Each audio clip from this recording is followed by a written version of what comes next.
आरोपीला शिक्षा फाशी दो, फाशी दो, फाशी दो,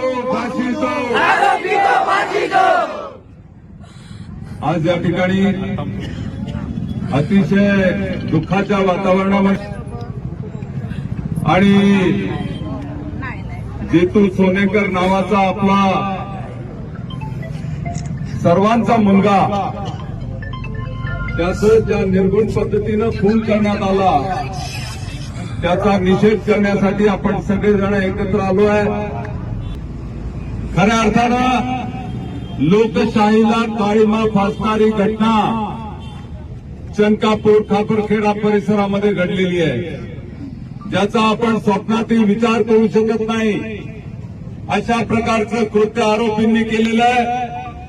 मी या ठिकाणी अंकुश खेडकर, पीआय रुमकर आणि त्यांच्या सहकाऱ्यांना धन्यवाद देऊ इच्छितो की आपण तातडीनं त्या ठिकाणी आरोपींना पकडण्याचं काम केलेलं आहे.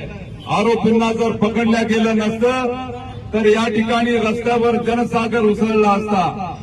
पण आता एकदा पकडल्यानंतर त्यांनी कशासाठी हत्या केली, त्याचा मोटिव्ह काय होता, त्याचं इंटेन्शन काय होतं, याच्या खोलात जाण्याची आवश्यकता आहे.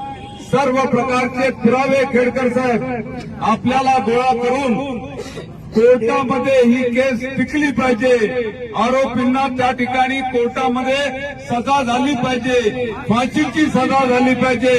या दृष्टीनं आपल्या पोलीस प्रशासनाच्या माध्यमातून त्या ठिकाणी पूर्णपणे जबरदस्त केस तयार करण्याची आवश्यकता आहे.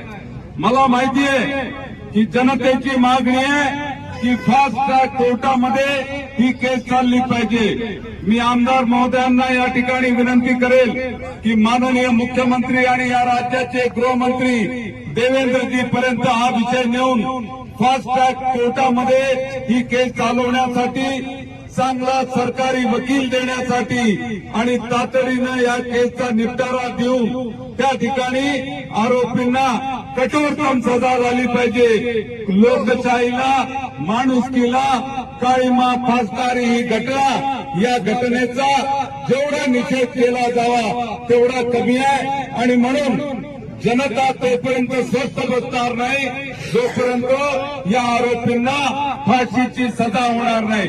आणि म्हणून या संदर्भामध्ये आम्ही सगळेजण मिळून त्या ठिकाणी पाठपुरावा करू आणि लवकरात लवकर या केसचा निकाल लागेल अशी व्यवस्था निश्चितपणे करू. सरकारच्या माध्यमातून, पोलीस प्रशासनाच्या माध्यमातून जे जे काही करणं शक्य आहे ते निश्चितपणे करू असा विश्वास मी या ठिकाणी व्यक्त करतो.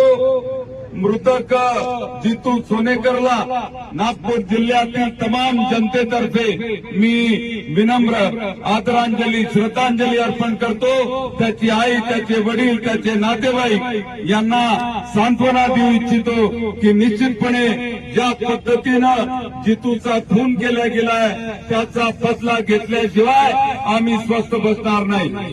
धन्यवाद.